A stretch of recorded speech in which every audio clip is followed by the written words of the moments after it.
Olá, olá, tudo bem? Seja muito bem-vinda à nossa live de hoje. Ela faz parte do nosso movimento aqui, Vegetariano Blindado, a prova de deficiências nutricionais e comentários sem noção. Toda quarta-feira, ao meio-dia, a gente tem um encontro marcado aqui no Instagram, certo? Sempre com conteúdo para te ajudar na tua jornada de transição alimentar, vegetariana, vegana. Se você está chegando aqui agora e seu objetivo é reduzir a ingestão de alimentos de origem animal, né? Fica aqui. Nosso objetivo hoje na nossa prosa é conversarmos sobre como conseguimos adequar o nosso colesterol. A gente fala muito da importância da alimentação vegetariana, principalmente a alimentação vegana, para a gente reduzir o risco de doenças cardiovasculares, para a gente melhorar o perfil lipídico. Isso é uma verdade, sim, de modo geral, né? A alimentação vegetariana, ela é rica em fibras, ela é baixa em gordura saturada, mas como que um vegetariano ou um vegano pode ter um colesterol alto, né? Eu já peguei alguns exames aqui e vi isso. Por quê? Porque a produção, nosso organismo, ele produz colesterol, né? De forma ótima. E a nossa alimentação influencia, né? Nesse colesterol. Há umas controvérsias, né? E no meio científico de que apenas 20% da produção do nosso colesterol endógena, né? É influenciado pela alimentação. Mas há controvérsia sobre isso, né? Existem outros pesquisadores falando que pode ser até mais, certo? Então, fique comigo, muito bom ter aqui pessoas ao vivo. E o primeiro ponto que eu queria falar com vocês é que a gordura, né? A ingestão de gordura saturada, ela interfere no aporte de colesterol que a gente tem no nosso corpo, né? O colesterol, a gordura, é excelente para nossa saúde, tá? Em quantidades adequadas.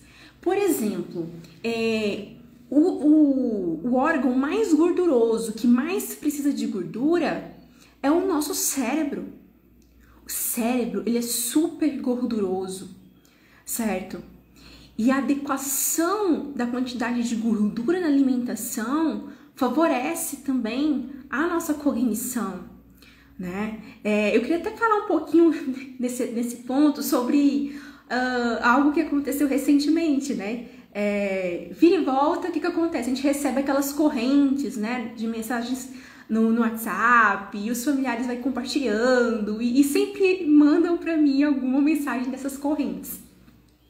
Eu tenho certeza que você recebeu essa mensagem também por alguém no seu celular, né? Que alguém te enviou, falando que fulano de tal, o marido teve problema de Alzheimer e que ela foi fornecendo diariamente para ele 4, 5 colheres de sopa de óleo de coco e ele foi curado pelo Alzheimer.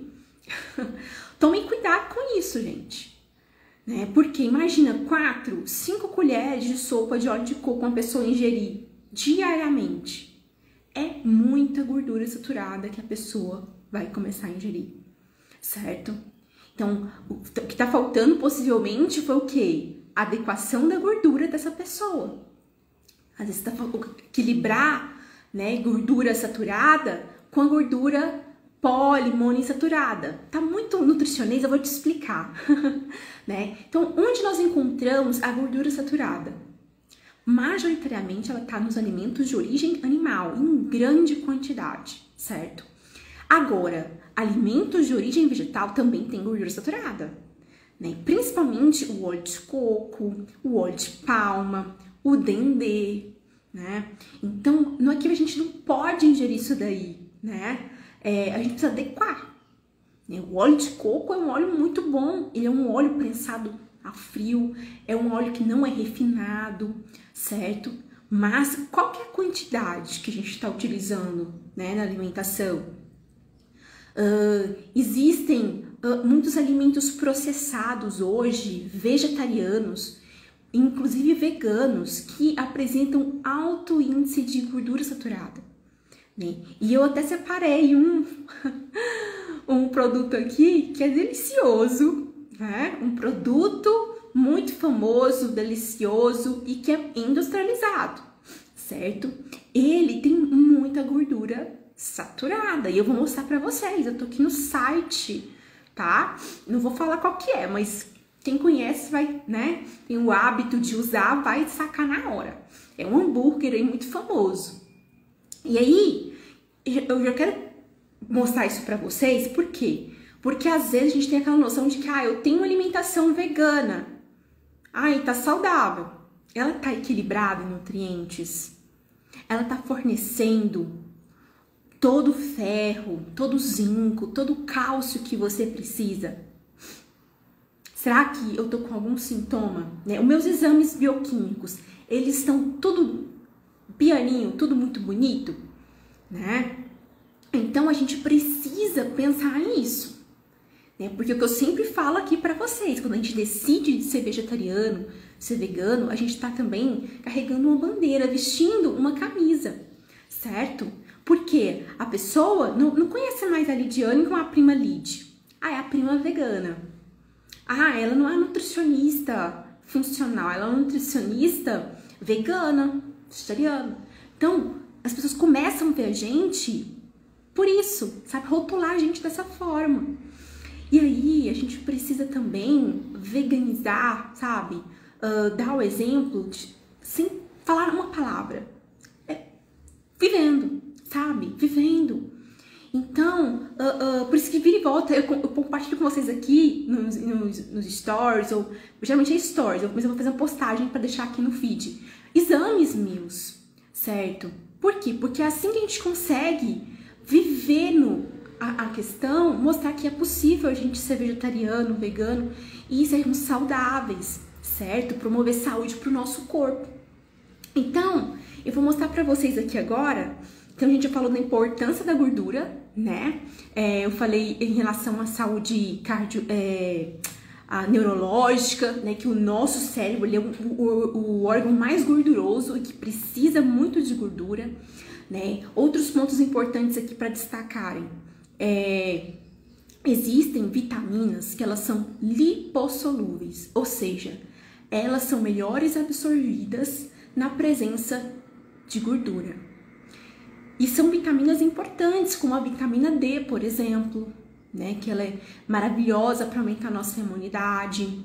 A vitamina A. Isso é muito importante, principalmente quando nós somos veganos. Porque nós veganos, a gente não consome a vitamina pré-ativa, né? Proativa, na verdade. Ou seja, ela tá pronta para ser absorvida, né? A gente consome os beta-carotenos. Então, adequar a gordura na nossa alimentação é muito importante para a gente fazer uma boa conversão desse beta-caroteno em vitamina A no nosso corpo. Importantíssimo, principalmente para nossa visão, para a pele, certo? Outro ponto, as gorduras, elas são primordiais para a produção de hormônios, principalmente hormônios sexuais, né?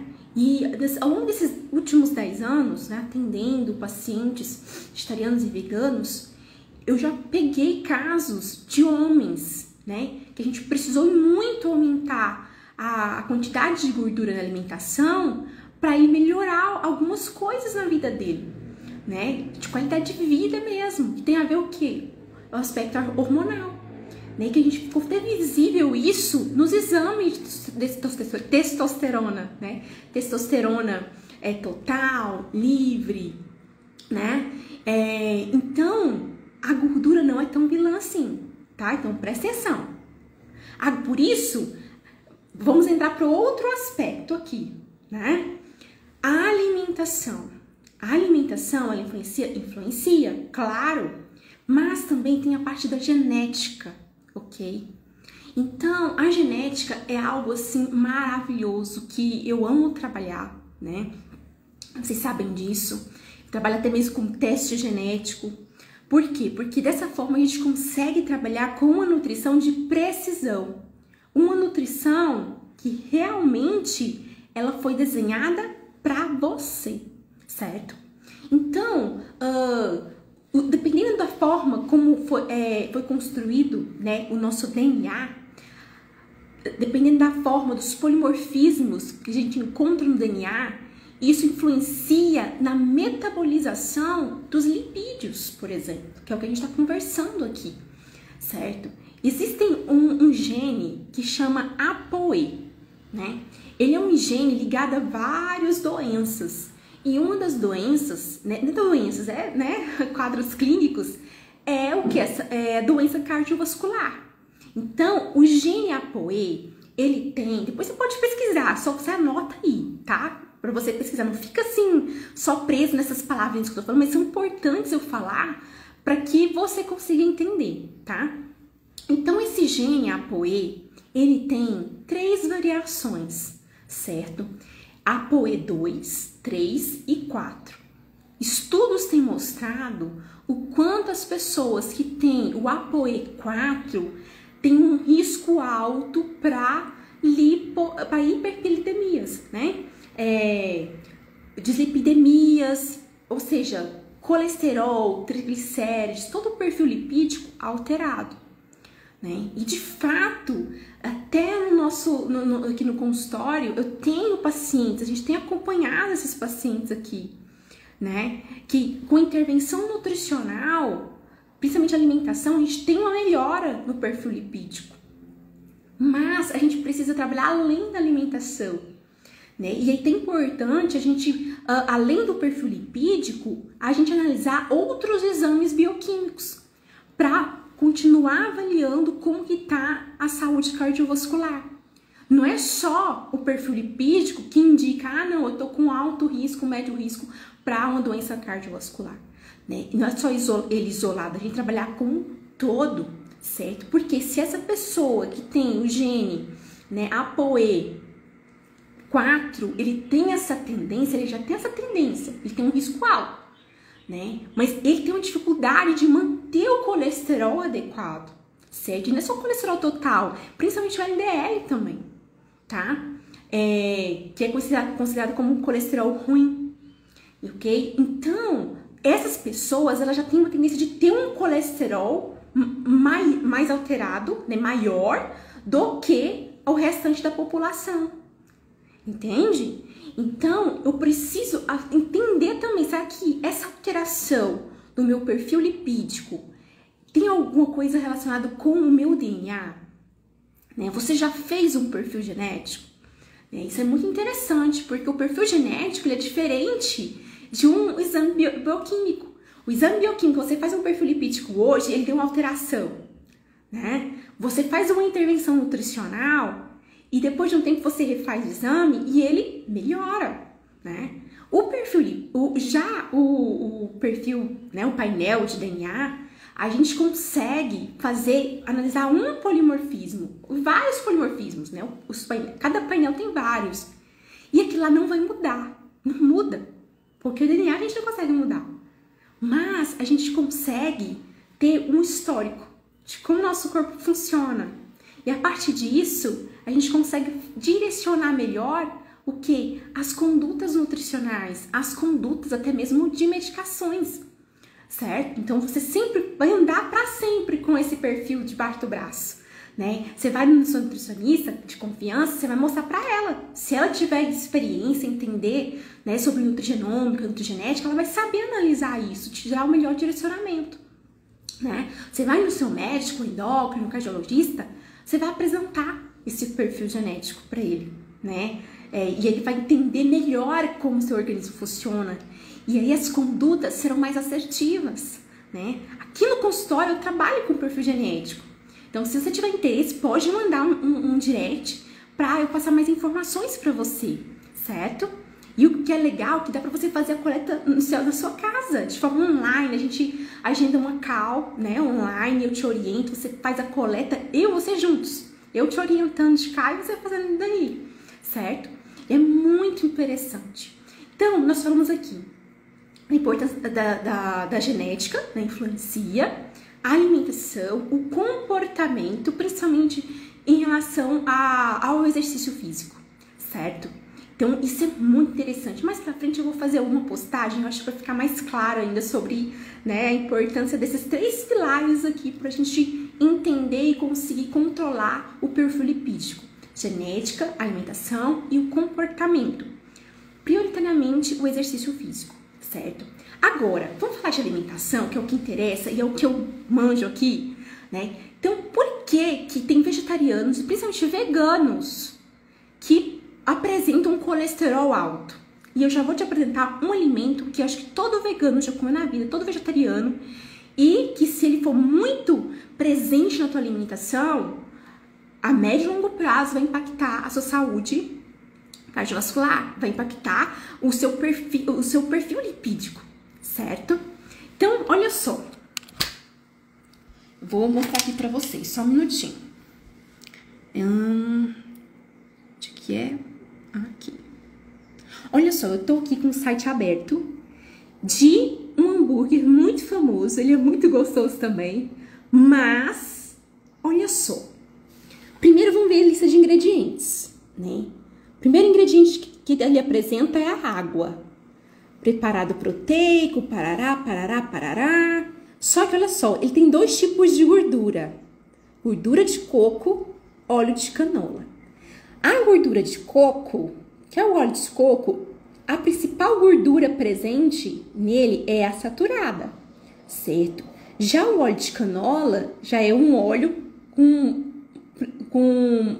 uma quantidade maior de gordura poli e monoinsaturada, que é benéfica para a saúde cardiovascular, certo? E aí tem os outros ingredientes aqui. Essas 2 gorduras, principalmente a gordura de coco, influencia diretamente o que? Na composição nutricional desse alimento, certo? É um hambúrguer muito famoso.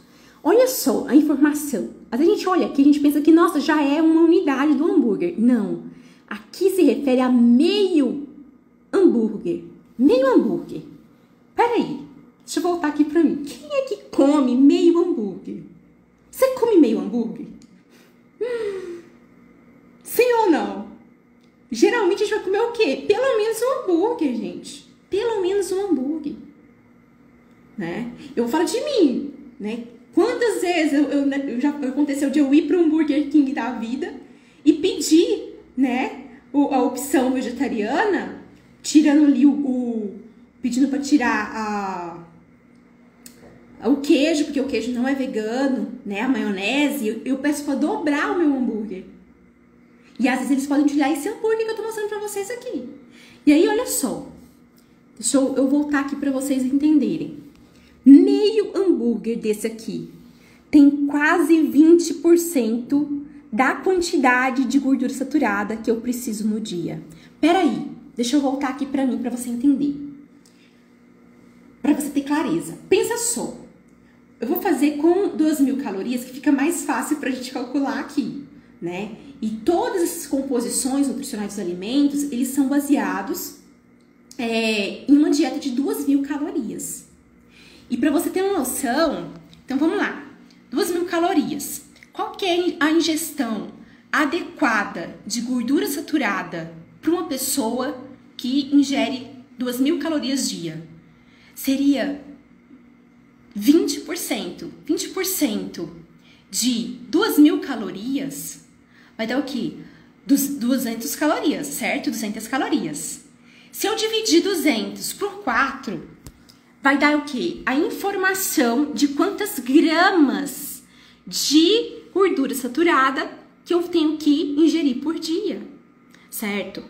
Então, é bem pouco, é bem pouco. O que eu quero mostrar pra vocês? Que essa composição nutricional aqui, ela se refere a uma dieta de 2.000 calorias. E muitas vezes a gente tá ingerindo menos, a gente precisa ingerir menos calorias, certo? E isso tem impactado o quê? Na ingestão de gordura. Porque olha só, vou voltar ali para você entender. Olha só, meio hambúrguer.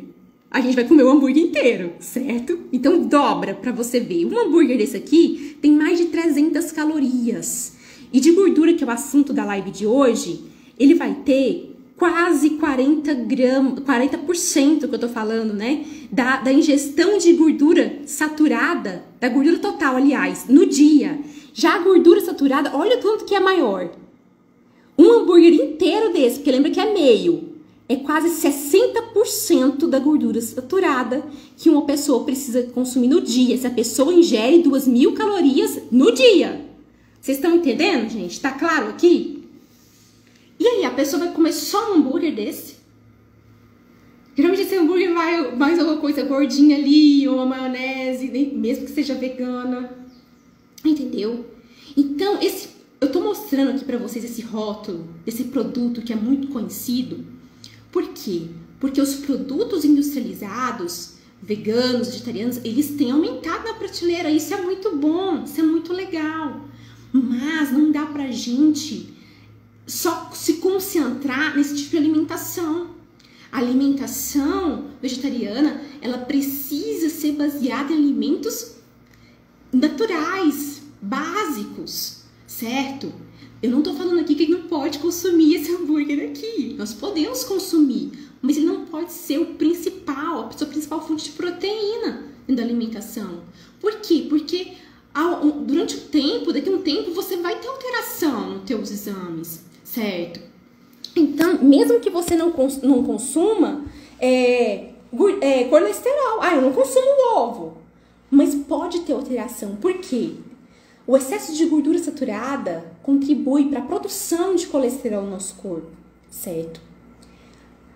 Uma dieta com baixa ingestão de fibras, principalmente as fibras insolúveis, ela não favorece, entendeu? Essa saúde cardiovascular. Então, menos fibra impacta no nosso perfil lipídico. Então, a gente precisa se atentar a essas questões, certo? Tá claro aqui o que a gente está conversando?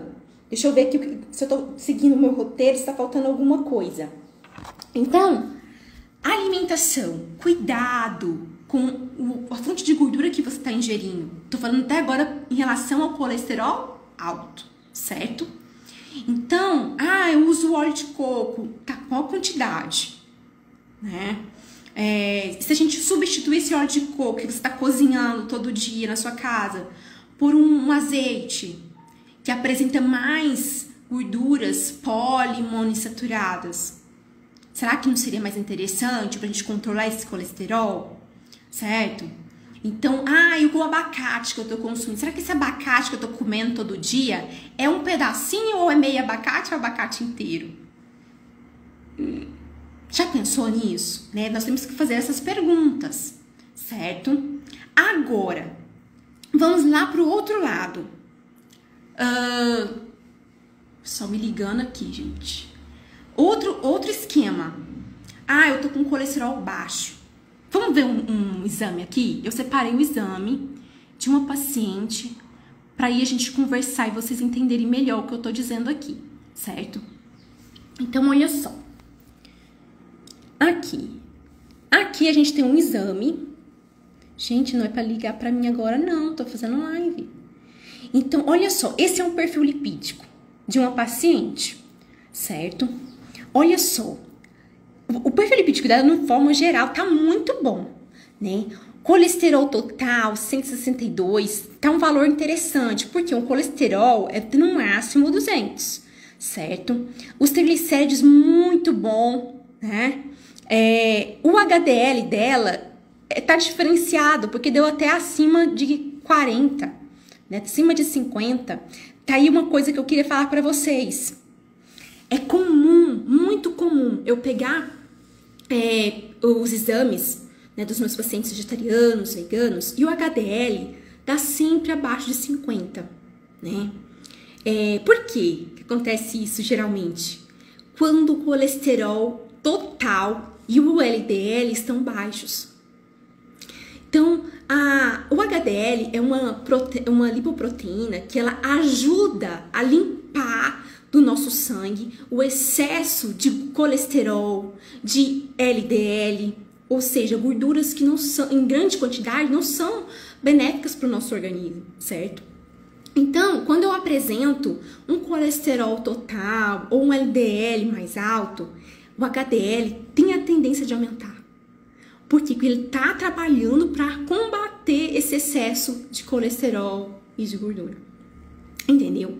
E aí, por que tem alguns vegetarianos e veganos, eu encontro esse HDL sempre abaixo de 50?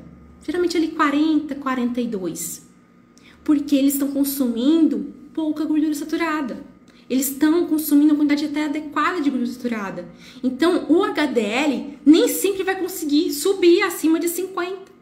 Entendeu? Agora, se eu aumentar a ingestão de gordura saturada, aumenta o colesterol total, aumenta o LDL, automaticamente vai aumentar o HDL. Porque o HDL é uma gordura boa, que está me ajudando a combater gorduras que não são tão benéficas assim. Tá entendendo como que funciona? Tá? Então, por isso que a gente tem que ver o contexto. Você vai num endócrino, vai no médico e fala assim, nossa, o HDL nunca sobe, né? Sempre tá ali 40, 42, no máximo 45, o que a gente vai fazer? Mas esquecemos que às vezes você tem uma alimentação vegetariana, uma alimentação vegana que tá equilibrada em colesterol para quem é vegetariano, né? E equilibrada em gordura saturada. Então, o HDL não vai conseguir subir tanto assim. Certo? Mesmo consumindo, gente, azeite de oliva, consumindo oleaginosas, enfim, tá? Vamos voltar pro exame aqui. Olha só, uma coisa muito importante que nem todo laboratório traz pra gente, mas eu sempre calculo para os meus pacientes, é o índice de Castelli, né? O 1 e 2. O que é isso? O índice de Castelli é a diferença entre o colesterol total e o HDL, certo? E o índice de Castelli-2 já é a diferença do HDL, do LDL para o HDL. Então, isso aqui geralmente pode dar alterado, né? Quando dá alterado o índice de Castelli 1 ou 2, é ainda mais um fator para a gente entender como que está a saúde cardiovascular, né? Então, é o que eu tô falando, a importância do HDL. Às vezes o colesterol total, ele deu 210, vamos supor. 210. Nossa, já tá alto, porque até 200, né? Mas o HDL deu 60. Nossa, que HDL bonitão. Você faz a diferença dos dois valores e dá dentro do índice de Castelli adequado. Então, a gente pode ficar tranquilo que a saúde cardiovascular, através do perfil lipídico, tá ok. Né? Lembrando que tem outros exames para a gente avaliar como está a saúde cardiovascular. Né? Principalmente alguém que tem uma predisposição a ter alteração no colesterol, né? Como o PCR, que é a proteína C reativa. A gente tem a lipoproteína A, que dá para a gente dosar também, certo? Então, sobre esse exame era isso que eu queria te falar para vocês. Agora, outro aspecto, porque até agora a gente conversou aqui só relacionado ao colesterol alto, né? A alteração no perfil lipídico para mais, certo? E agora, quando o colesterol total, ele dá muito baixo. Lídia, o que é um colesterol total muito baixo? Para nutrição funcional, um colesterol total baixo é um colesterol ali 70, 60, muito abaixo de 100, certo? E isso não é legal. Não é legal para a produção hormonal, por exemplo, certo? Não é legal para a saúde psíquica, sabe? Porque, como a gente conversou no início, o nosso cérebro, ele é o órgão mais gorduroso que tem no nosso organismo, certo? Então, a gordura é importante. Qual que é a principal fonte de gordura dentro da alimentação vegetariana? Oleaginosas. Oleaginosas, né? E hoje, você já acrescentou oleaginosa no teu cardápio? Seu café da manhã teve alguma castanha? Deve ser a principal fonte de gordura na alimentação vegetariana, né? Então, eu vou ainda apresentar para vocês a enquete que vocês responderam ontem, que eu coloquei nos stories, né? E teve algumas pessoas, foi a minoria, eu achei legal isso. A maioria estava com adequação do perfil lipídico, né? Mostrando ainda mais uma vez o quanto a alimentação vegetariana ela pode potencializar isso, né? Um perfil lipídico adequado. Mas teve 2 pessoas que voltaram que o colesterol total, que eu perguntei sobre o colesterol total, estava muito baixo. Então, se for o teu caso, se você tá aqui na live, já apresentou um colesterol total no exame muito baixo, tome cuidado. Às vezes está impactando na sua saúde, principalmente hormonal, certo? E isso interfere na sua hipertrofia muscular, interfere o quê? No seu emagrecimento, ok? Por quê? Porque testosterona baixa, certo? Menor produção de testosterona, isso influencia a produção de massa magra, influencia na sua libido, influencia em várias coisas, na sua fertilidade, certo? Às vezes, já aconteceu uma vez, já atendeu uma paciente que ela estava tendo menstruação muito pouquinha no cada ciclo, certo? Por que a amenorreia desse jeito? A alteração nos exames bioquímicos, certo? Então, a gordura, ela, em quantidade adequada, ela é benéfica pra gente, certo? A gente precisa ter essa visão aqui que eu falei pra vocês, certo? E geralmente, as pessoas que eu recebo, né? No caso dessa menina que eu falei, que ela tava com o colesterol total muito baixo, ela tava abaixo do peso, certo? Então, a gente precisa adequar a caloria da alimentação, certo? Que é algo que a gente vai falar mais pra frente nos próximos encontros, certo? Não tenha medo de comer. Se você é vegetariano, principalmente vegano, você tem que fazer pratão, tem que comer bastante para você conseguir desenvolver massa magra, para você conseguir ter energia, disposição, né? Para você conseguir viver com emoção, sabe? Então não precisa ter medo de consumir comida, tá? Então aqui, nós resumindo o que conversamos aqui hoje, nós falamos da importância da gordura, certo? Como um todo, que na quantidade certa ela favorece e muito a saúde hormonal, a absorção de algumas vitaminas, né? Se você chegou aqui no final da live, volte depois, tá? Que essa live vai ficar salva por alguns dias e volte para pegar essas informações que eu falei no início da live, tá? Então, ela é importante demais para a saúde neurológica, ok? Principalmente a gordura boa, mono, poliinsaturada, certo? Que vem das oleaginosas, né? Então a gente precisa reduzir o que? Controlar gorduras que tem maior quantidade o que? Do tipo saturada. Então, óleo de coco, óleo de palma, óleo de dendê, né? Controlar aí o nosso uso em relação a isso. Nós falamos sobre o que? Alimentos industrializados, alimentos vegetarianos, veganos industrializados. Tenha atenção, cuidado, limite esse tipo de produto na tua dieta, certo? E temos exemplo aqui de um hambúrguer, para você ficar ligado, tá?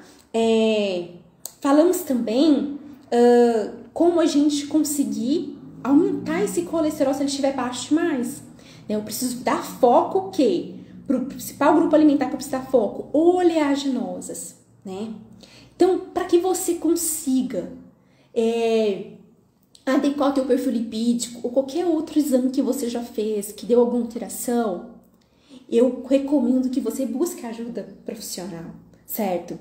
Busque ajuda, orientação de um nutricionista que entenda, um médico que entenda de nutrição no vegetarianismo e veganismo. Porque muda muita coisa, certo? Nosso olhar é diferente. Tem que ter são outros óculos que você precisa usar para enxergar melhor a saúde de um indivíduo que é vegetariano ou vegano, certo? Então, eu não trabalho com consulta, é um acompanhamento nutricional, né? Então, o que é consulta? Geralmente você vai lá, o médico faz algumas perguntas ou não faz nada, já vem com o quê? Com algo para você, uma receita pronta, né? Não, aqui não tem nada disso aqui no consultório online.